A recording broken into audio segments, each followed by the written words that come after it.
ठाकुर की शैतान हवेली।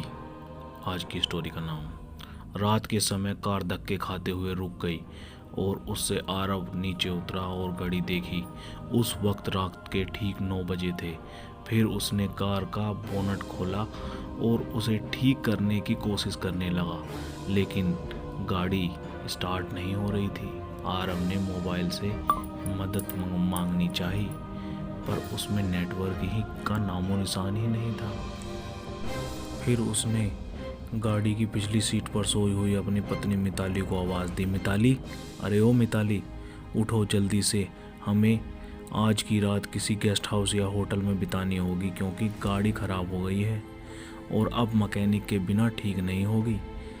हमेशा की तरह मिताली नींद में ही बड़बड़ाती हुई उठी। आरव, तुमसे एक काम ढंग से नहीं होता।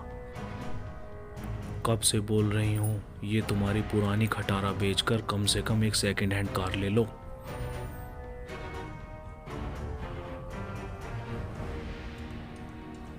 जवाब में आरव बोला, खरीद लेंगे माता रानी, अब अपना बैग उठाओ और चलो, कहीं रात गुजारने का जुगाड़ करते हैं। फिर दोनों जंगल की कच्ची सड़क छोड़ के मेन हाईवे पे आ गए।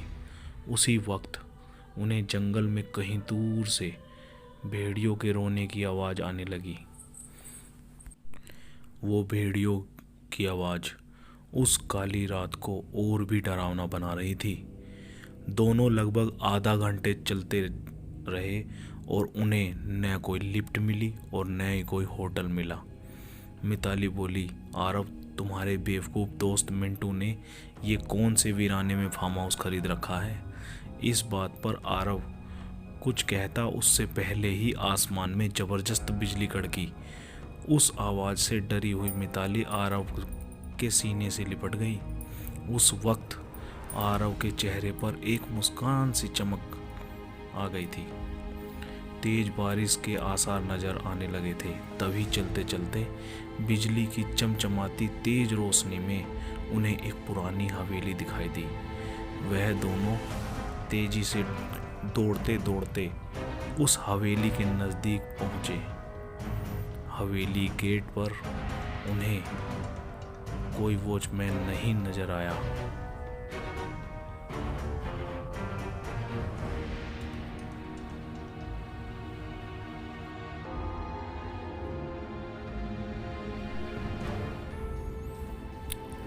और बारिश बहुत तेजी से होने लगी।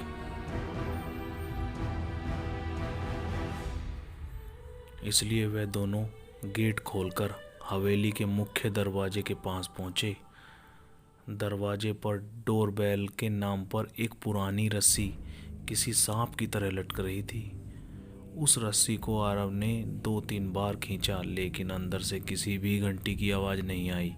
फिर मिताली ने दरवाजे पर खटखटाने के लिए अपना हाथ आगे बढ़ा ही रही थी, उससे पहले ही अंदर से एक भारी आवाज़ आई, अंदर आ जाओ, दरवाज़ा खुला है। उन दोनों को यह बात अजीब लगी, क्योंकि अंदर से किसी भी घंटी की आवाज़ नहीं आई थी और ना ही उन दोनों ने कोई आवाज़ की थी। फिर भी वह दोनों दरवाज़ा खोलकर अंदर गए। दरवाजे के ठीक सामने झूले पर बैठकर एक आदमी शाही अंदाज में सिगार पी रहा था। उन्हें देखते ही आरव बोला, सर, हम यहाँ से कुछ ही किलोमीटर दूर हमारे दोस्त का फार्म हाउस देखने जा रहे थे, पर बीच रास्ते में हमारी कार खराब हो गई है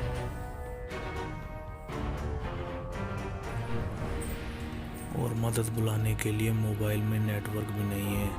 क्या हम आपके फ़ोन से एक कॉल कर सकते हैं। झूले पर बैठे उस आदमी के चेहरे पर कोई भाव नहीं था। उसने कहा, ज़रूर कीजिए, टेलीफोन ऊपर के आखिरी कमरे में है। आरव ने उन्हें पहले परिचय देना उचित समझा।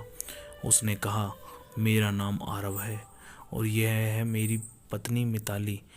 जवाब में वह आदमी बोला, मेरा नाम दादा ठाकुर है, मैं इस हवेली का मालिक हूँ। आरव और मिताली हवेली की शान देख ही रहे थे कि उनकी नज़र दादा ठाकुर की पीछे वाली दीवार की सबसे बड़ी फ़ोटो फ्रेम पर पड़ी, जो खाली थी और पूरे घर में तस्वीर ही तस्वीर थी। उन सब में से एक बात समान थी कि किसी भी तस्वीर में कोई भी हंस नहीं रहा था। सभी तस्वीरें बिल्कुल भी भावनाहीन थी। फिर आरव और मिताली दोनों ऊपरी मंजिल पर गए और आखिरी कमरे में जाकर लैंडलाइन से अपने दोस्त मिंटू को कॉल करने लगे। इस हवेली में आकर वो खुद भी बहुत डरे हुए थे।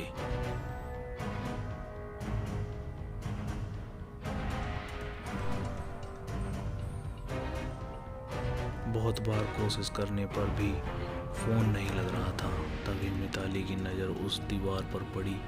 वहाँ और एक फ़ोटो फ्रेम टंगी थी, उसमें भी कोई तस्वीर नहीं थी, सिर्फ खाली फ्रेम। उन्हें यह बात थोड़ी अजीब लगी। फिर दोनों नीचे गए और दादा ठाकुर से बोले, आपके लैंडलाइन से फ़ोन नहीं लग रहा है। दादा ठाकुर बोले कि यहाँ की फ़ोन लाइन में हमेशा गड़बड़ी रहती है, दोबारा से प्रयास करें, या फिर चाहे तो आज की रात आप दोनों यहीं रुक जाएं। मिताली और आरव कमरे में जाकर फिर कॉल लगाने की कोशिश करने लगे, पर सब बेकार। आखिर में दोनों ने रात को वहीं रुकने का निर्णय लिया। बेड पर लेटते ही दोनों की आंख लग गई। रात के ठीक 1:30 बजे आरव की नींद अचानक से खुल गई।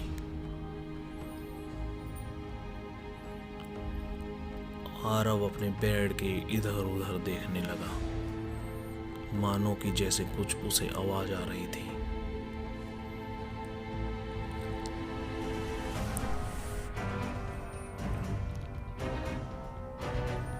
और वह एक बार फिर से अपने दोस्त को फ़ोन लगाने लगा, लेकिन उस वक्त फ़ोन पूरी तरह डेड था। हाथ से फ़ोन नीचे रखते हुए आरव की नज़र दीवार पर गई और सामने का नज़ारा देखकर उसके चेहरे पर से हवाएं उड़ गई, क्योंकि कुछ घंटों पहले देखी गई खाली फ्रेम में अब उन दोनों की तस्वीर थी और उसके नीचे लिखी थी उनके मौत की तारीख। उसने मिताली को उठाया और उस तस्वीर को दिखाया। वह बोली, यहाँ कुछ तो गड़बड़ है आरव, हमें अभी के अभी यहाँ से बाहर निकलना होगा। फिर दोनों ने वहाँ से सरपट तोड़ लगाई। सीढ़ियों से वह दोनों तेजी से नीचे उतरने लगे, पर उतरते वक्त सीढ़ी पर उन्हें 4 पैरों की जगह 6 पैरें आवाज़ आ रही थी। अब वह दोनों काफ़ी डर चुके थे। कुछ भी करके उन्हें बस दरवाज़ा खोल के बाहर भागना था। पर दरवाजे के पास पहुंचने के बाद जब दोनों ने उसे खोलने की कोशिश की,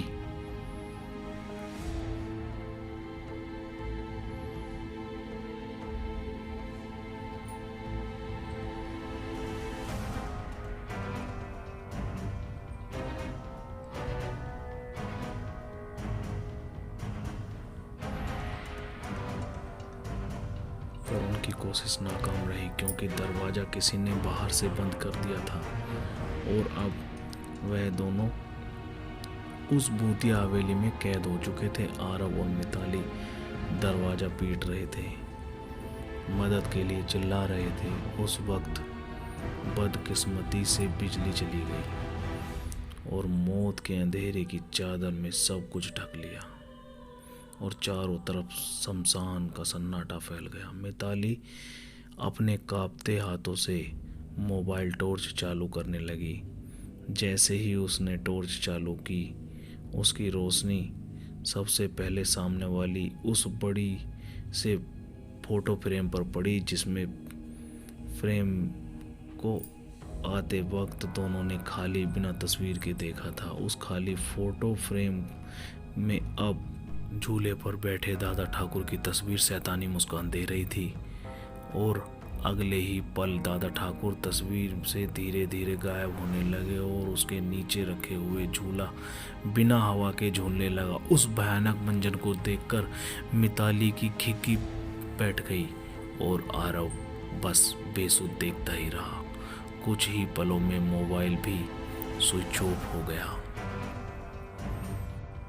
अब तक उजाले में मिताली और आरव को वहां पर एक दूसरे के सांसों की ही आवाज़ आ रही थी, पर अब अंधेरे में उन्हें और कई सारे लोगों के सांसों की आवाज़ सुनाई देने लगी। एक एक करके सभी आवाज़ें नज़दीक आ रही थी और कुछ ही पलों में दर्द भरी चीख के साथ उन दोनों की तस्वीर भी बाकी तस्वीरों के साथ हवेली की दीवार पर टंग गई और दादा ठाकुर झूले पर बैठ के सिगार पीते हुए किसी और मेहमान का इंतजार करने लगे। तो ये थी दादा ठाकुर की शैतान हवेली की स्टोरी। और अब आपको यदि और स्टोरी सुननी है प्लीज़ लाइक और सब्सक्राइब कीजिए और कमेंट कीजिए कि आपको ये स्टोरी कैसी लगी। Thank you.